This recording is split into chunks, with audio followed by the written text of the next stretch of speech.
दोस्तों, अपने परिवार की पूर्ति और भरण पोषण के लिए आप में से बहुत लोग ऐसे होंगे जो अपने परिवार में अपनी पत्नी और बच्चों को छोड़कर शहर की तरफ रवाना हुए होंगे और वहां पर मेहनत मजदूरी करने के बाद अच्छा खासा पैसा कमाते हैं और फिर उसको अपने परिवार को सौंपते हैं, भेजते हैं ताकि उनका परिवार काफी सुखद जिंदगी जिए।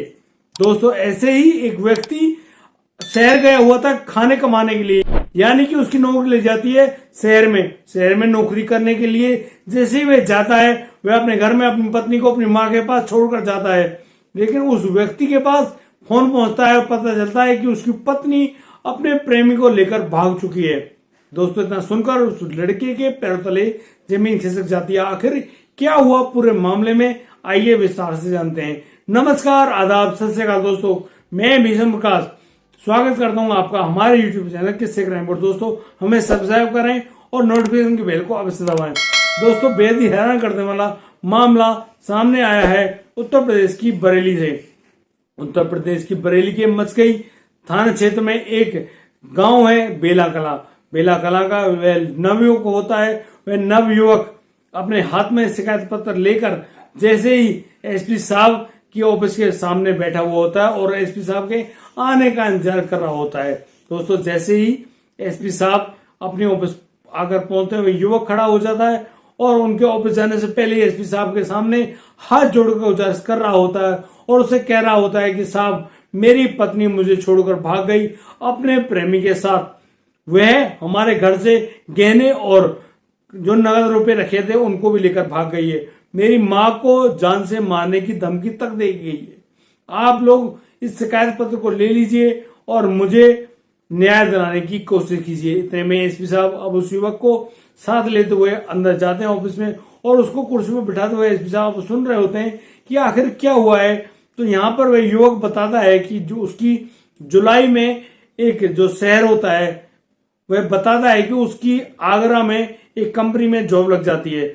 वह फुटवेयर कंपनी में कार्य करता है। उसका नाम मनोज है और वह अपने बच्चों के लिए मेहनत मजदूरी करके यानी कि नौकरी करके पैसे ला रहा होता है और पैसे अपने बीवी के पास पहुंचाता है ताकि उसकी बीवी और उसकी माँ अब काफी सुखपूर्वक जिंदगी जिए। दोस्तों, यहाँ जो मनोज है, मनोज की पत्नी पिंकी होती है। पिंकी जो है वह पढ़ी लिखी एक लड़की है जिसकी शादी मनोज से 2021 में हुई थी और दोनों एक दूसरे का साथ पाकर बेहद खुश थे। अब यहाँ पर जैसे ही वह लड़का मनोज अपनी नौकरी पाने की खुशी पाता है तो वह जुलाई की शुरुआत में ही अपना घर छोड़कर आगरा आ जाता है और आगरा की फुटवेयर कंपनी में कार्य कर रहा होता है। और जैसे उसको सैलरी मिलती है, वह उस सैलरी में से कुछ पैसे अपने घर में अपनी बीवी और माँ को दे रहा होता है। दोस्तों, एक दिन जब वह सुबह फुटवेयर कंपनी में नौकरी करने के लिए पहुंचता है तो उसकी माँ का फोन आता है। वह माँ उस युवक से कह रही होती है कि बेटा मनोज, आप घर आ जाइए, तुम्हारी पत्नी 3 दिनों से लापता है। वह कहाँ गई है, कैसे गई है, हमें उसके बारे में कोई जानकारी नहीं है। दोस्तों, इस खबर को सुनते ही मनोज के पैर तले जमीन खिसक जाती है। वह डर जाता है कि आखिर ऐसा क्या हुआ, कहाँ गई पिंकी, किस जगह गई। वह जहां भी जाती है, जैसे भी जाती है, मुझे अक्सर बताकर जाती है, लेकिन वह अब यहाँ पर लापता हो गई, क्यों गई है, कहाँ गई है। वह घबरा रहा होता है और वह अब अपने सुपरवाइजर से छुट्टी लेकर और सीधा अपने घर की तरफ रवाना हो जाता है। वह अपने गांव पहुंचकर जैसे अपने घर में अपनी माँ से पूछता है तो उसकी माँ बताती है कि करीब 2 दिन पहले वह अपने मायके जाने की बात कहकर गई थी। इतने में ही मनोज अब उठ खड़ा होता है और वह अब अपनी ससुराल निगासन पहुंचता है। निगासन वहां ससुराल में पहुंचने के बाद मनोज अपने ससुरालियों से पूछ रहा होता है कि यहाँ पर पिंकी आई थी क्या, लेकिन सभी ससुराल जन साफ मना करते थे कि पिंकी यहाँ पर नहीं आई। दोस्तों, इस बात को सुनकर मनोज बहुत ज्यादा घबरा जाता है। वह सारी बातें बताता है उस परिवार को और कहता है कि तुम्हारी बेटी 2 दिनों से लापता है। वह कहाँ गई है, किस प्रकार गई है, हमको उसके बारे में कोई जानकारी नहीं है।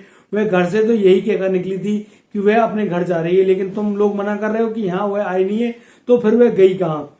दोस्तों, अब यहाँ पर बहुत ज्यादा परेशान है मनोज, लेकिन मनोज को कुछ ऐसे सूत्र हाथ लग जाते हैं उसके ससुराल से। उसको पता चल जाता है कि गांव का ही एक लड़का वह भी लापता है। उस लड़के का नाम रवि है और वह लड़का रवि उस घर पर मौजूद नहीं है। अब दोस्तों, मनोज जो होता है वो हिम्मत करके रवि के घर जाता है और रवि के पिता से कह रहा होता है कि अंकल जी, आपने रवि के बारे में क्या आप जानते हैं, वह ऐसे ऐसे काम करके आया है, कल को उसके साथ कोई बड़ी मुसीबत आ खड़ी हो तो आप फिर हमसे मत कहना कि आपने हमारे बच्चे के साथ बुरा किया।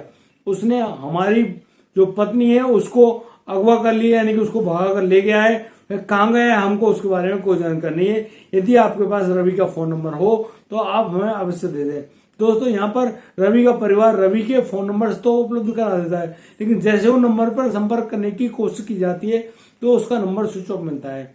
दोस्तों अब यहाँ पर रवि पिंकी को लेकर फरार है और मनोज जो कि उसका पति है वह ढूंढ रहा है कि उसकी पत्नी आखिर गई तो गई कहाँ। दोस्तों मैं आपको बता दूं कि यहाँ मनोज और पिंकी की कोई औलाद नहीं है, अभी उनके पास कोई बच्चा नहीं है।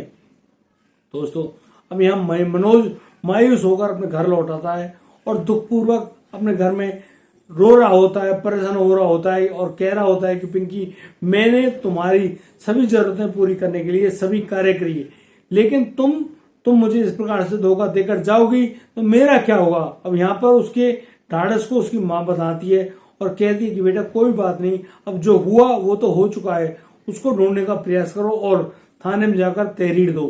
थाने में जाता है मनोज और अपनी तहरीर सुनाता है तो यहाँ पर जो पुलिस वाले होते हैं वह मनोज को धमका कर भगा देते हैं कि तुम्हारे घर का झगड़ा है भाई, तुम निपटाओ, तुम्हारे इन्हीं झगड़ों को निपटाने हम थोड़ी बैठे हैं। तो यहाँ पर पुलिस वालों जैसे ही उसको नकार देते हैं तो वह परेशान हो जाता है और उसको वह अपने दोस्तों के पास जाता है, उनसे सलाह मांगता है, उनसे बताता है। तो कोई एक दोस्त उसको सलाह देता है कि तुम सीधे एसपी साहब के सामने पेश हो जाओ, उनको अपना दुखड़ा रो, उनको बताइए कि आखिर एक्चुअल में हुआ क्या है।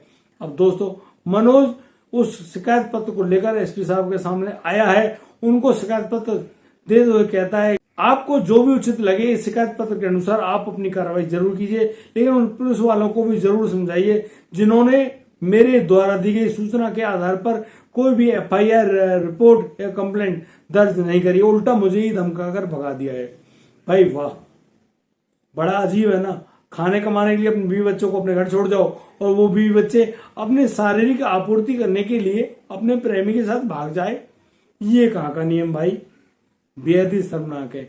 अरे अगर यदि आपका पति आपके लिए लॉयल है तो आप अपने पति के लिए लॉयल नहीं रह सकती क्या?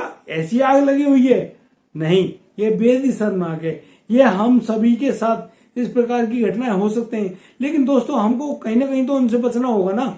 आप इस प्रकार की कोई भी घटना को या किसी को पीछे से परेशान करने की इस प्रकार की मंशा अपने दिमाग में ना पालें, जिसका परिणाम बेहद ही बुरा होगा। सूचना मिलने तक अभी पिंकी और रवि के बारे में कोई भी जानकारी नहीं मिली है। वो कहाँ गए हैं, किस प्रकार से गए, किसी के पास कोई जानकारी नहीं है, लेकिन उनके नंबरों की ट्रेसिंग और लोकेशन की तैयारी कर दी गई है पुलिस द्वारा। और दोस्तों यदि आपको हमारी ये वीडियो अच्छी लगी हो, सुंदर लगी हो तो आप हमें लाइक करें, कमेंट करें, शेयर करें और हाँ सब्सक्राइब करना बिल्कुल ना भूलें। दोस्तों दीजिए मुझे इजाजत, मिलता हूँ कल, लाता हूँ नया सनसनीखेज मामला। तब तक के लिए आप बढ़िया रहें, बेहतर रहें, चुस्त रहें, दोस्त रहें, अपने परिवार का बखूबी ख्याल रखते रहें। जय हिंद, जय भारत।